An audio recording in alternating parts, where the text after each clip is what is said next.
જે લોકો ભાજપની દલાલી કરે છે, જેને ભાજપની સરકારમાં પ્રમોશન જોતા છે, જેને ભાજપની સરકારમાં મોટા મોટા મેડલ જોતા છે, એને મેડલ ગોપાલભાઈ ઇટાલી આપશે, લોટાના મેડલ આપવાના છે જેને દલાલી કરી. દોસ્તો, કેટલાક અધિકારી હારા છે, પણ બાકીના બધાને અત્યારે પ્રમોશન જોતા છે, પૈસા જોતા છે, સારી જગ્યાએ પોસ્ટિંગ જોતા છે.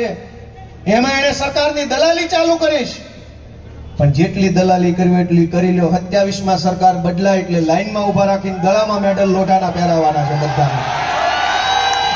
આવું મોટું સ્ટેજ બનાવશું ને લાઈનમાં જ આવવા દેવાના, કોઈ ધક્કામુક્કી નહીં થવા દઈએ. અમે કમ્પ્લીટ વારો લેવાનો છે. દોસ્તો, જનતાને રીબાવે છે એને છોડી નથી દેવાના. તમારું હું માનવું છે બધાનું?